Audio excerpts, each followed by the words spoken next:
भगवान परिपक्व करते हैं अपने प्रेमी के हृदय को। जहां प्रेम प्रकाशित करना है उसे परिपक्व करते हैं, अपमान दिलाते हैं, प्रेरित करते हैं। सबके उर में वही बैठे हुए हैं। बोले भियस महेश तब ज्ञानी मूढ़ न कोय, जस जही का रघुपत करे तस ताहि क्षण होए। उर प्रेरक रघुवंश विभूषण। भगवान प्रेरित करते, इसकी निंदा करो, इसकी अवहेलना करो, इसका अपमान करो, फिर देखते हैं अब हृदय में कैसा लगा। बोले ठीक है आगे बढ़ो। फिर दूसरी वार, जैसे एक कांच है, छोटा सा कंकड़ मारो टूट जाएगा, पर जब उसको परिपक्व किया जाता है, ठंडा गरम ठंडा गरम, तो बुलेट प्रूफ हो जाता है, गोली मारो तो नहीं टूटेगा। ऐसे ही भगवान अपने भक्त के हृदय को बुलेट प्रूफ कर देते हैं। वाणी की गोली, अपमान, नाना प्रकार के तिरस्कार, नाना प्रकार के द्वंद्व, सुख दुख, लाभ हानि, मान अपमान, निंदा स्तुति, जन्म मृत्यु, इन सब का प्रभाव नहीं पड़ता उसके हृदय में। जो प्रेमी हृदय होता है, तैयार रहो, आपके हृदय को भगवान ऐसा बनाएंगे किसी भी तरह का कोई द्वंद्व आपको परास्त न कर पावे। प्रेमी जनों का रंग उसी के हृदय में चढ़ता है। कृपा प्रकरण है एक सेवक वाणी में, उसमें दो भाव रखे गए, एक अकृपा और एक कृपा। कृपा प्रकरण में देखिए, जब तीसरी भूमिका आती है कृपा पात्र की, पहली भूमिका है मुख बरनत हरिवंश, चित्तनाम हरिवंश रति, मन सुमिरन हरिवंश, यह जो कृपा हरिवंश की।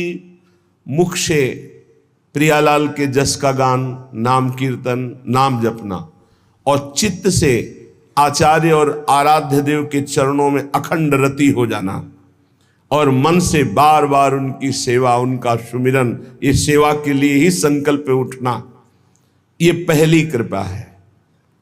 ये आचार्य गुरुदेव की, इष्ट देव की पहली कृपा है। मुख बरनत हरिवंश, चित्तनाम हरिवंश रति, मन सुमिरन हरिवंश, यह जो कृपा हरिवंश की। फिर दूसरी कृपा, दूसरी भूमिका उदय होती है। सब जीवन सो प्रीति, रीति निबाहत आपनी, श्रवण कथन परतीति, यह जो कृपा हरिवंश की।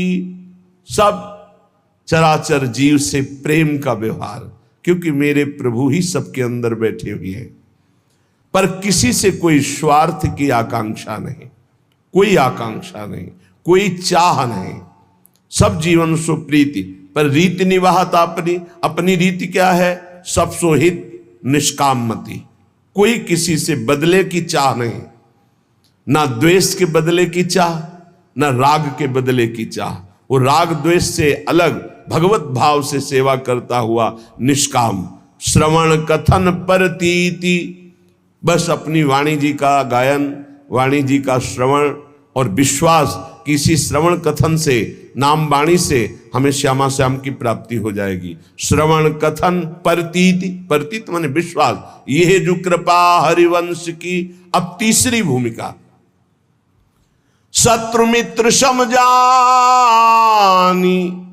मानि मान अपमान सम, दुख सुख लाभ न हानि, यह जो कृपा हरिवंश की।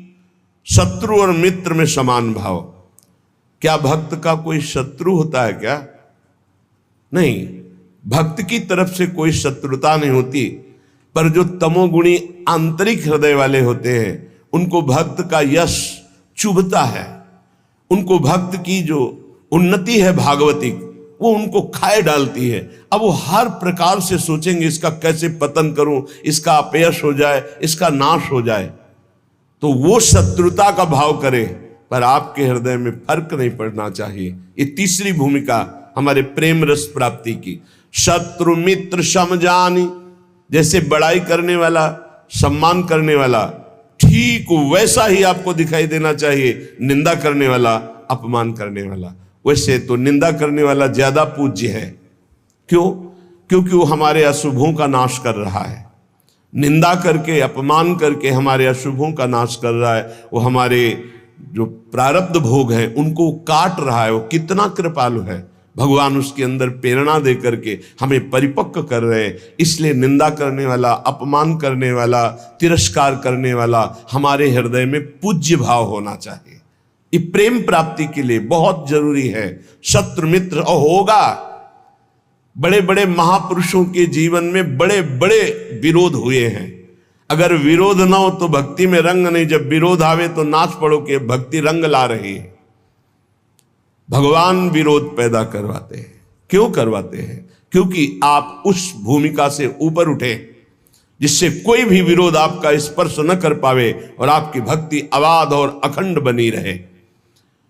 तो शत्रु मित्र सम जानी और मान मान अपमान सम। अपमान और मान दोनों को सम मान करके सब। अगर कोई सम्मान कर रहा है तो उसकी मति, अपमान कर रहा है तो उसकी मति। सम्मान और अपमान में दोनों में समान स्थिति होनी चाहिए। शत्रु मित्र सम जानि मान मान अपमान सम। दुख सुख लाभ न हानि। ना कोई दुख, ना कोई सुख, ना कोई लाभ, ना कोई हानि। हर समय अपने प्रिया प्रीतम के चिंतन में इतना चित्त जोड़े है कि दुख सुख का, लाभ हानि का कोई प्रभाव ही नहीं पड़ रहा। ये तीसरी भूमिका। चौथी भूमिका अब जो है तैयारी हो गई प्रेम रंग रंगने की।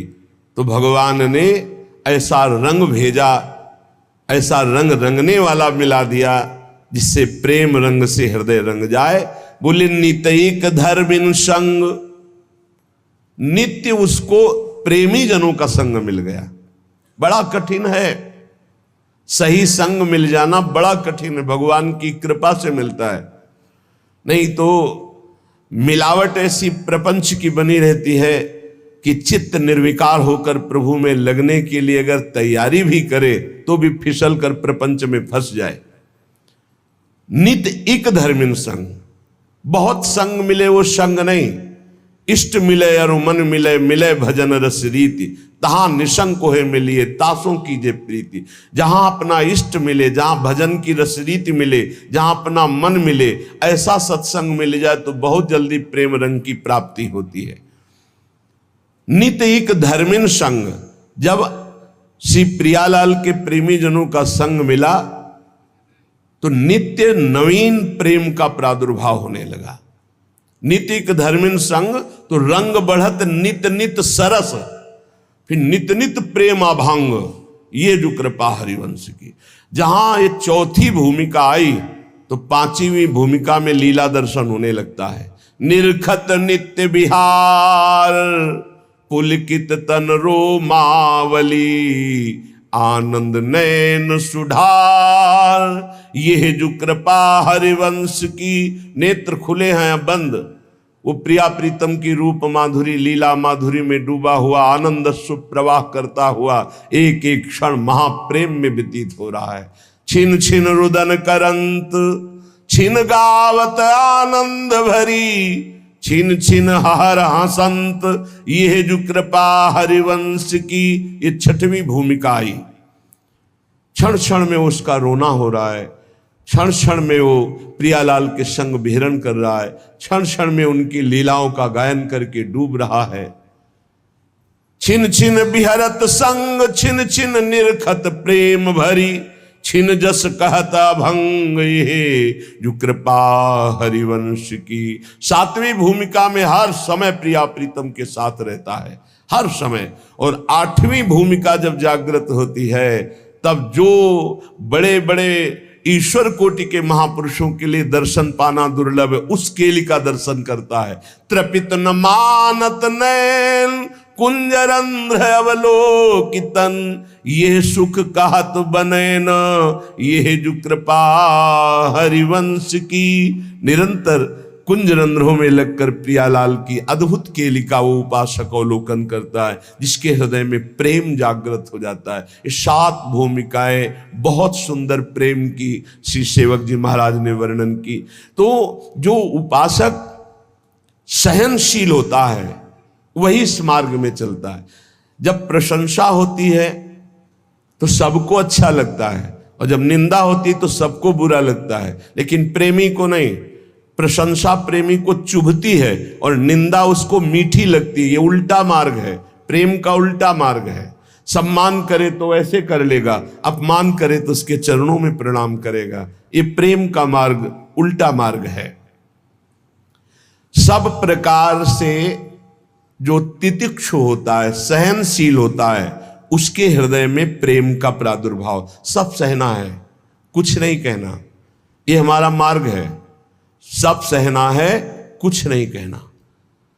अगर तुम हमें दुख देना चाहते हो तो हम सुख क्यों चाहें? अगर तुम अपमान करवाना चाहते हो तो हम सम्मान क्यों चाहेंगे? प्रभु, यदि आप निंदा करवाना चाहते हो तो हम प्रशंसा क्यों चाहेंगे? हम तो आपकी चाह में चाह मिलाए हुए। ये प्रेमी का हृदय होता है।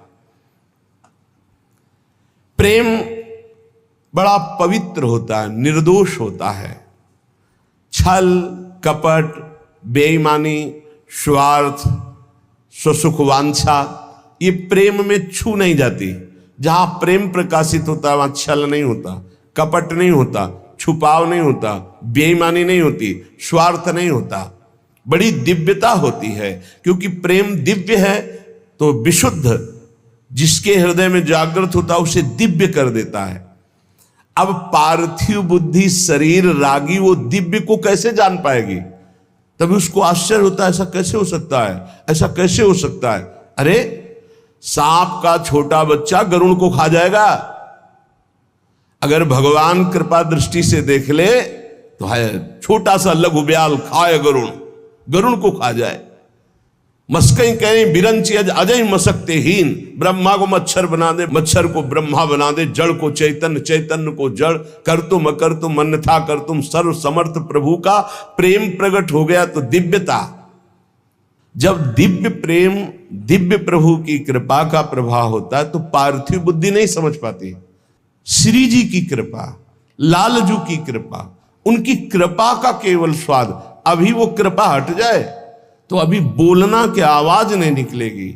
सुई के धागा जहां जानना मुश्किल है वहां अनंत ब्रह्मांड पार कर दे। कर तुम अन्यथा कर तुम हमारा प्रीतम है। भाई समझो, ये माया भगवती ऐसी आंधी चलाएगी कि तुम हमारी बात न पकड़ पाओ, और बाद में देख लेना तुम्हें समझ में आएगा कि क्या हमने खो दिया। अब वो बोलवाना चाहते हैं, मूकम करोति वाचालम पंगुम लंघयते गिरिम यत् कृपा तमहम वंदे परमानंद माधवम। वही माधव परमानंद बैठ करके मूक से वाचाल कर दिया। अब इस वाचाल से वो मूक कर दे, उनकी महिमा की बात। अगर उनका है कि दहाड़ो तो अंतिम श्वास तक ऐसे दहाड़ते रहेंगे। भगवान की कृपा से जो दिव्यता आती है वो मानुषिक नहीं होती, उनमें मानुषिक नहीं होती। जब मीरा जी को जहर पिलाया गया तो बोले ऐसा कैसे हो सकता है कि इतने हलाहल जहर से बच जाए। उसको संशय हो गया कि ये वैद्य मिल चुका है मीरा जी से और इसने बनावटी ऐसे जहर बनाया जिससे मीरा मरी नहीं। बुलाओ उस वैद्य को। वैद्य को बुलाया, उसी कटोरे का एक बूंद जे भी चखाया गया, छटपटा के मर गया। मीरा जी की प्रार्थना से पुनः वो जीवित हो गए। कर तुम अकर तुम, भगवान की एक अपार सामर्थ्य है। ये पक्का समझिए, भक्त का यश तभी फैलता है जब जैसे झंडा फहराता है ना तो डंडे पे फहराता है। जितना मजबूत डंडा होगा और लंबा होगा उतना ही झंडा फहराएगा। ये विरोध भाव, ये निंदा, ये तिरस्कार, ये वो डंडा है जिस पे भक्त का झंडा फहराता है। अरे जमाने जोर लगा ले, कितना जोर लगाएगा, भक्त और भगवान का झंडा कभी ना झुकने पाएगा।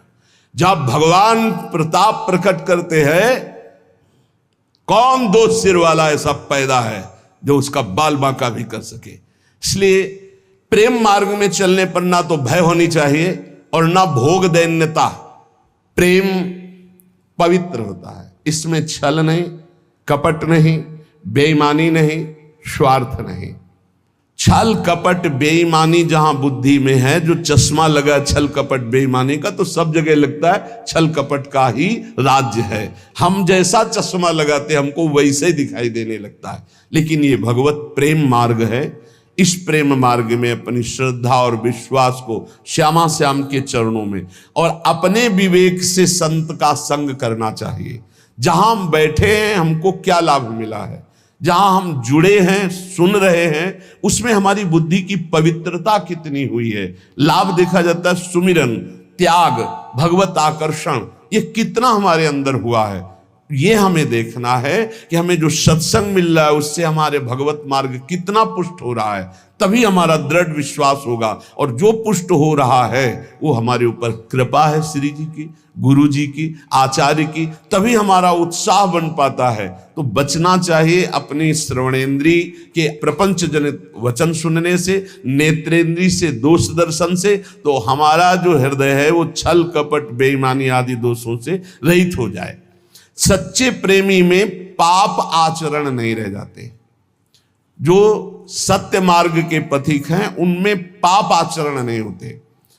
पाप होते हैं कामना के कारण, और कामना होती है देहाभिमान के कारण, और देहाभिमान होता है अज्ञान के कारण। सबका मूल अज्ञान और अविद्या है। जब प्रेम का प्रकाश होता है तो अज्ञान ही नहीं रह जाता, इसलिए ना वासना रह जाती ना कोई कामना रह जाती है। भगवत प्रेम ये अंतिम चरम पुरुषार्थ है जो मोक्ष के आगे की भी बात है। भगवत प्रेम अत्यंत दुर्लभ है पर इसकी प्राप्ति कृपा से सहज में हो जाती है। अत्यंत दुर्लभ है पर कृपा से सहज में हो जाती है। यदि कोई अनन्य उत्कंठा रख करके भगवान के जो वचन शास्त्रों में, संत के वचन, उनके आश्रित हो जाए, निर्भर हो जाए, तो ये प्रेम प्रकट हो जाए। हम चाहते हैं कि हमें प्रेम मिल जाए पर हम विषय भोग नहीं छोड़ेंगे, हम नाना प्रकार की पापाचरण नहीं छोड़ेंगे। तो विषयों में सुख बुद्धि जब तक रहेगी तब तक भगवान में प्रेम नहीं हो सकता। प्रेम के प्रवचन भले हो जाएं, प्रेम की बातें भले हो जाएं, विषयासक्ति और प्रेम ये बिल्कुल विपरीत है। जैसे दिन और रात, विषयासक्ति रात है और प्रेम दिन है। जिन साधकों के हृदय में विषय भोगने की प्रबल लालसा है और वो उनको त्यागे हुए आगे बढ़ रहे हैं, तो उनका विषय रस के प्रति आकर्षण कम होते होते नष्ट हो जाएगा। लेकिन जो साधक विषय आकर्षण के साथ विषय क्रिया में उतर गए तो उनका फिर स्वभाव सुधरना बहुत कठिन हो जाएगा। इसलिए लालसा तो है पर भोगूंगा नहीं, क्योंकि भगवत प्राप्ति करनी है, भगवत प्रेम प्राप्ति करनी है। तो इनका विषय भाव जो अंदर से है भोगने का, ये एक दिन शांत हो जाएगा भजन के बल से। विषयासक्ति प्रेम में बड़ी बाधक वृत्ति है। जो विषय भोग की इच्छा, विषय पदार्थ, ये अभी देखकर हमको जलाते हैं, भोगने की इच्छा होती है और हृदय जलता है। इस जलन को जो सह जाता उसे तपस्या कहते हैं। वही तपस्वी है। बहुत सुंदर बात है, वही तपस्वी है। देख लेना, इस जलन से अनंत गुना बढ़ करके भगवान आपको शीतलता और आनंद देंगे, क्योंकि आप भगवान के लिए जल रहे हो। भगवान में ममता और आसक्ति हो जाएगी इस जलन को सहने से। सह जाओ, ये जलन सहना पड़ेगा। निंदा की जलन, अपमान की जलन, काम की जलन, क्रोध की जलन, ये सह गए तो भारी तपस्या, इसका परिणाम होगा अनंत गुना बढ़ करके भगवान आपको सुख देंगे। और नहीं सहोगे तो जलते रहोगे। क्रोध आया, गाली दे दिया, वो तुम्हें 4 गाली देगा और जलो। काम आया, भोग लिया और तृष्णा होगी। ऐसे ही जितना तुम विकारात्मक आत्मक क्रियाओं की तरफ जाओगे उतने ही भ्रष्ट होते चले जाओगे। सह गए उतने ऊंचे उठते चले जाओगे। प्रेमी को ऐसा अनुभव होने लगता है कि मेरा शरीर प्रभु को समर्पित है, ये प्रभु की वस्तु है, मैं इसे भोग नहीं सकता, ये प्रभु की धरोहर है। मेरा मन प्रभु को समर्पित है, अब जाए जहां जाए प्रभु संभाले। पुत्र, धन, प्रतिष्ठा, घर, परिवार, रुपया, पैसा, सब कुछ प्रभु की प्रदत्त वस्तु है। इसमें मेरा अहंकार क्या, इसमें मेरी ममता क्या। ऐसे भक्त के हृदय में प्रेम का प्रकाश होता है। जिसके हृदय में प्रेम स्फुरित होता है उसके हृदय की स्थिति सर्वदा आनंद ही आनंद, आनंद ही आनंद, हर समय आनंद। जहां हमारा स्व प्रभु से मिला, सोई आनंद की उत्पत्ति हो गई। अभी स्वाभिमान देह में है, स्वाभिमान प्रियालाल के चरणों में गया, आनंद ही आनंद है। उसी के लिए रोज सत्संग, रोज साधना हो रही। किसी समय प्रियालाल हमारे अहंकार को मिटा दे, स्वीकार कर ले। भगवत प्रेम में कृपा की बाट जो ही जाती है। कब गुरु कृपा होगी कि हमारे हृदय प्रेम जागृत हो, कब प्रियालाल की कृपा होगी। कम से कम इतनी तड़पन तो हो ही जाए कि दिन में कई बार अपने अंदर अभाव पैदा हो कि मेरे अंदर प्रेम नहीं जागृत हुआ, अभी प्रभु का प्रेम जागृत नहीं हुआ। ना नाम से प्रेम है, ना धाम से प्रेम है, ना प्रियालाल से प्रेम है। ये भगवत प्रेम की बातें सुनकर कच्चा उपासक डरने लगता है कि इतनी जलन सहनी पड़ेगी, पर सच्चा उपासक यही आग की ज्वाला से चलना है। चढ़ी के मैन तुरंग पे चलिबो पावक माए। अरे मन घबरा जाता है कि अच्छा ये जलना पड़ेगा भगवत मार्ग में, तो जलना तो पड़ेगा। इधर जल लो, थोड़ी दूर जलन है फिर आनंद है, और इधर तो जलन ही जलन है। जलत ज्वालम, ये संसार जलती हुई ज्वाला के समान, काम क्रोध लोभ मोह मद मत्सर। प्रेम का मार्ग थोड़ी दूर का ये जलन वाला है। इसे देखकर कायर पुरुष वापस हो जाता है, भोगों में फंस जाता है। परंतु जो इस आग में कूद पड़ता है, उसके लिए आग चंदन से भी शीतल बनकर के महासुख देने वाली बन जाती। केवल डरना नहीं है, ये डराता है कुछ नहीं। ध्यान मत दीजिए, नाम जप कीजिए, लीला गायन कीजिए, सत्संग सुनिए। जो ही आगे बढ़े तो शीतलता ही शीतलता, आनंद ही आनंद। प्रेम, प्रेम में समस्त क्रियाएं केवल प्रभु के निमित्त की जाए, या प्रेमी की समस्त क्रियाएं केवल प्रभु के लिए होती है। देखो, गोपी जन अपने पति की सेवा, घर में सोहनी लगाना, धान कूटना, गाय की सेवा करना, दुग्ध दुहना, दही मथना, पर ये सब कर रही हैं, लेकिन इनका उद्देश्य है श्री कृष्ण प्रसन्नता, और इनके हृदय में हर समय है श्री कृष्ण चिंतन। इन दो भाव से बहुत ऊंची दशा को प्राप्त हो जाती। क्रियाएं सब सांसारिक है, क्रियाएं सब सांसारिक है, आप विचार करके देख लीजिए। लेकिन चिंतन और क्रियाओं का फल श्री कृष्ण प्रसन्न होंगे, क्योंकि उनका आराधन कर रही है। हर क्रिया में श्री कृष्ण का चिंतन कर रही हैं, हर क्रिया श्री कृष्ण की प्रसन्नता के लिए कर रहे, श्री कृष्ण के लिए कर रहे। इसी से प्रेम प्राप्त हो जाता है। भगवत प्राप्ति के लिए कोई नए अनुष्ठान की जरूरत नहीं। ये भ्रम पैदा किया जाता है अपने दिमाग में कि कहीं दूर चल के गुफा में या ऐसा तब भगवत प्राप्ति। नहीं, ऐसा नहीं। जो गुफा में है, अगर वो संसार का राग त्यागे नहीं तो उनको भगवत प्राप्ति नहीं होती। अगर घर में है और आप सारी घर की क्रियाएं भगवत अर्पण कर दें और नाम जप कर रहे हैं और प्रभु से अपना संबंध स्वीकार कर लिए हैं, जो हमारा संबंध जन्म जन्मांतरों से है। पहला संबंध तो है ही कि हम भगवान के अंश हैं, दूसरा गुरु प्रदत्त संबंध होता है, सखा या वात्सल्य या गोपी या सहचरी। अपने संबंध को जो मान रहा है, सारी क्रियाएं प्रभु के लिए कर रहा है, हर समय नाम स्मरण कर रहा है, बिल्कुल भगवत प्रेम प्राप्त हो जाएगा, निश्चित भगवत प्राप्ति हो जाएगी।